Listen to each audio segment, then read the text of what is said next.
Hi ಎಲ್ಲರೂ ಹೇಗಿದ್ದೀರಾ? ತುಂಬ ದಿನ ಆದಮೇಲೆ ಒಂದು ಮಿನಿ ವ್ಲಾಗ್ನ ಶೇರ್ ಮಾಡ್ತಾ ಇದ್ದೀನಿ.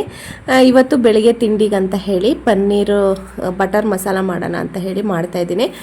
ಸ್ವಲ್ಪ ಪ್ರೋಟೀನ್ನ ಜಾಸ್ತಿ ತೊಗೋಬೇಕಲ್ವ ಈ ಟೈಮಲ್ಲಿ, ಅದಕ್ಕೋಸ್ಕರ ಮಾಡೋಣ ಅಂತ ಮಾಡ್ತಾಯಿದ್ದೀನಿ. ಪನ್ನೀರಲ್ಲಿ ಹೆಚ್ಚು ಪ್ರೋಟೀನ್ ಇರುತ್ತೆ. ನನಗಂತೂ ಸಿಕ್ಕಾಪಟ್ಟೆ ಇಷ್ಟ ಪನ್ನೀರ್ ಅಂತ ಹೇಳಿದ್ರೆ. ಇಲ್ಲಿ ಟೊಮೊಟೊ, ಪುದೀನ, ಈರುಳ್ಳಿ ಮತ್ತು ಚಕ್ಕೆ ಲವಂಗ ಅದನ್ನೆಲ್ಲ ಹಾಕಿ ಒಂದ್ಸರಿ ಹುರಿದು ರುಬ್ಬಿಟ್ಟು ಮಸಾಲ ಮಾಡ್ಕೊಳೋದಷ್ಟೇ. ಇನ್ನು ಪನ್ನೀರ್ ಮಸಾಲ ಜೊತೆಗೆ, ಬಟರ್ ಮಸಾಲ ಜೊತೆಗೆ ಚಪಾತಿ ಅಥವಾ ದೋಸೆ, ರೋಟಿ ಆ ಥರದ್ದೆಲ್ಲ ಚೆನ್ನಾಗಿರುತ್ತೆ. ನಾನಿವತ್ತು ದೋಸೆ ಮಾಡ್ಕೊತಾ ಇದ್ದೀನಿ. ದೋಸೆಗಿಂತ ಚಪಾತಿ ರೊಟ್ಟಿ ಇದ್ದರೆ ಚೆನ್ನಾಗಿರುತ್ತೆ. ಆಮೇಲೆ ಸ್ವಲ್ಪ ರಾಗಿ ಸ್ಮೂತಿ ಮಾಡೋಣ ಅಂತ ಹೇಳಿ ರಾಗಿ ಹಿಟ್ಟಲ್ಲಿ ಸ್ಮೂತಿನ ಮಾಡ್ಕೊಂಡಿದ್ದೆ. ಇದು ಅಷ್ಟೇ ತುಂಬ ಚೆನ್ನಾಗಿರುತ್ತೆ. ಅಂದರೆ ಒಂದು 2 ದೋಸೆ ತಿಂದು ಇದನ್ನು ಕುಡಿದ್ಬಿಟ್ರೆ ಹೊಟ್ಟೆ ಫುಲ್ ಆದಂಗೆ ಅನಿಸುತ್ತೆ.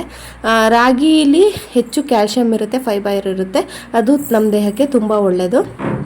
ಇನ್ನು ತಿಂಡಿ ಎಲ್ಲ ಮುಗಿಸ್ಬಿಟ್ಟು ಒಂದು ಎಳ್ನೀರು ಕುಡಿದು, ಇನ್ನು ನಾನು ಚಾಕ್ಲೇಟ್ ಮಾಡ್ತಾರೋದು ನಿಮಗೆಲ್ಲ ಗೊತ್ತೇ ಇದೆ. ಇನ್ನು ಬೇಕಿಂಗ್ನ ಕಲಿಯೋಣ ಅಂತ ಹೇಳಿ ಫ್ರೀ ಟೈಮಲ್ಲಿ ಕಲಿತಾ ಇದ್ದೀನಿ. ನಾನಂತೂ ಫ್ರೀ ಟೈಮನ್ನು ವೇಸ್ಟೇ ಮಾಡಲ್ಲ, ಏನಾದರೂ ಒಂದು ಕಲಿತಾ ಇರ್ತೀನಿ, ಏನಾದರೂ ಒಂದು ಮಾಡ್ತಾ ಇರ್ತೀನಿ.